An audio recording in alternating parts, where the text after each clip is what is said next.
Em 19 de dezembro de 1971, estreou nos Estados Unidos e Canadá o clássico Laranja Mecânica. Dirigido e escrito pelo mestre do cinema Stanley Kubrick, esta aclamada produção cinematográfica foi baseada no livro homônimo de Anthony Burgess. Fala, amante do cinema, tudo bem com você? Eu sou Gui Farias e neste vídeo vamos falar sobre um dos filmes mais polêmicos de Kubrick. A trama acompanha a saga do jovem Alex, que, após um incidente, acaba sendo detido. Todavia, como condição para ser libertado mais cedo, o protagonista aceita ser submetido a uma série de experimentos comportamentais. No decorrer da obra, ele acaba enfrentando métodos suspeitos e controversos. A obra literária, com elementos distópicos, foi publicada originalmente em 62. Já o filme, baseado no livro, completa 49 anos em 2021. Sendo considerado um dos maiores sucessos dos cinemas ainda hoje. Pensando nisso, selecionei 5 curiosidades sobre este clássico atemporal dos cinemas. Número 1. Improviso de Malcolm McDowell. Provavelmente, a cena em que o protagonista Alex canta Sing in the Rain é uma das mais notórias da produção cinematográfica. Contudo, o que poucas pessoas sabem é que o ato foi um de improviso do renomado ator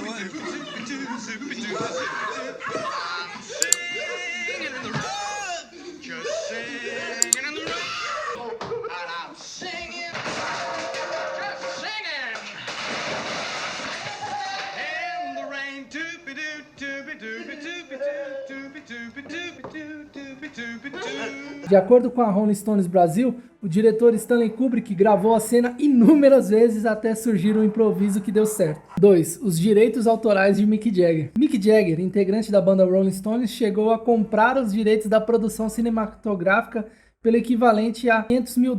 Na época, o artista queria a imagem da banda vinculada ao filme de sucesso. No entanto, mais tarde, ele vendeu os direitos por uma quantia mais alta. 3. Retirada de cartaz do Reino Unido. O filme chegou a ser retirado de cartaz no Reino Unido, para surpresa de todos. A ordem foi dada por Stanley Kubrick, que teria ficado furioso com as críticas negativas a respeito da produção.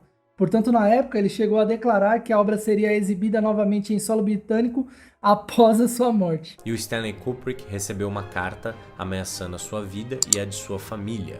E isso enquanto ele já gravava outro filme, o Barry Lyndon. Eles precisaram ser protegidos pela polícia e foi nesse momento que o Stanley pediu para Warner Brothers tirar o filme de circulação na Inglaterra. E o filme acabou sendo proibido durante toda a sua vida. Para um estúdio tirar um filme de circulação de um país a pedido do seu diretor é porque as coisas chegaram a certos extremos. O que vocês acham sobre isso? Eu, particularmente, não acredito que um filme seja o catalisador para um crime. As pessoas que cometem esses crimes já tinham outros motivos e até mesmo sintomas para isso, e usar o filme como uma desculpa para o que fizeram parece uma solução bem fácil. Até mesmo os advogados dessas pessoas na época usaram o argumento que a culpa era do filme. Eu acho extremamente importante que os filmes abordem a violência e levantem discussões como Laranja Mecânica fez. E o importante quando vemos filmes complexos e violentos como esses é a reflexão que eles podem nos passar.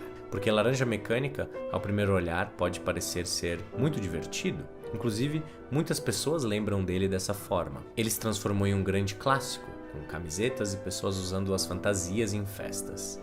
Isso é muito interessante porque mostra como o Kubrick criou um evento com seu filme. Mas o importante é nunca esquecer o que por trás de tudo isso nós realmente vimos. Para o diretor foi algo extremamente doloroso ter que tirar o filme de circulação, mas ele tomou proporções muito maiores do que a arte. O Stanley Kubrick criou uma obra tão estilizada e tão poderosa que ela acabou se virando contra ele mesmo. 4. Filme censurado no Brasil. Hoje em dia, Laranja Mecânica é considerado um clássico para quem é cinéfilo. Contudo, na época de seu lançamento, não foi tão bem aceito por toda a sociedade.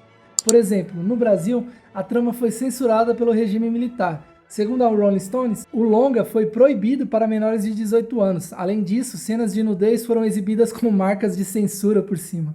Olha, se você observar aqui, por exemplo, o filme que encerra a mostra, e ele não é à toa que ele encerra a mostra, que é uma obra-prima do Stanley Kubrick chamado Laranja Mecânica, eu acho que se ele fosse produzido hoje, ele seria provavelmente, né, Miguel, um grande alvo do que você acabou de colocar.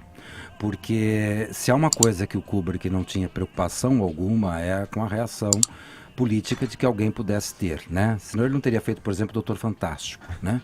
Que ele transformou uma paranoia, que era um medo absoluto nos anos 60, numa comédia, que talvez seja uma das grandes comédias da história do cinema. E o Kubrick soube pegar aquele drama todo e transformar numa grande comédia. E quando ele traz toda a questão da discussão da violência versus liberdade, porque no fundo Laranja Mecânica é isso, ele consegue uma radicalidade tão intensa, que eu até acho que só um americano seria possível, mesmo que ele tenha feito o filme na Inglaterra. O que ele consegue ali? Ele consegue ser tão radical que o filme, no fundo, defende a ideia de liberdade da forma mais radical possível, porque o homem deve ser livre, inclusive, para fazer o mal. Então, é uma coisa tão fascinante isso, que eu acho que a grande resposta que a arte pode dar é realmente não se preocupar com esse tipo de coisa. É claro que é muito fácil a gente só fazer o discurso, porque a dificuldade é intensa. A patrulha existe, né? Eu sempre brinco, né, perto dos dois, eu sou meio o vovô da história, porque eu sou mais velho, né? Então, eu me lembro muito bem no início dos anos 80, quando o Cacá Diegues, ou talvez final dos anos 70, deu uma famosa entrevista para o JB em que ele declarava o quanto era difícil você sofrer digamos, quase como opressão em termos de opinião pública de uma coisa chamada patrulha ideológica. 5. Cenas destruídas. Sem os cortes da edição, estima-se que o filme Laranja Mecânica teria mais de 4 horas de duração. Contudo, após um trabalho árduo da equipe de edição do vídeo, o longa foi diminuído para 136 minutos. Já os 104 minutos restantes foram destruídos a mando do diretor. Atenção, um recado importante. Quero te fazer um convite para me seguir no Instagram. Meu arroba é o gui_fari.as. Lá você terá conteúdo exclusivo. Coloco enquetes para saber que música, filme, série, livro ou tema vocês querem que eu faça vídeo. Então vale a pena me seguir para você escolher o que quer assistir aqui no canal. Se você gostou dessa análise, escreva Pensadores Laranja nos comentários desse vídeo. Assim eu vou saber que você chegou até o final porque está interessado em conhecimento. Que bom que você chegou até aqui. Este é o canal Pensando Nisso, que ajuda você a entender e se desenvolver intelectualmente para a vida por intermédio da arte e da cultura. Um agradecimento especial a Victoria Gearini pela ajuda com o roteiro. Se você quiser dar uma olhada, o link da matéria dela completo está aqui na descrição. Eu sou o Gui Farias, muito obrigado pela sua audiência. Aqui na tela, uma playlist com filmes e séries que eu já analisei. É só clicar aqui para maratonar, vale muito a pena. Até o próximo vídeo, tchau!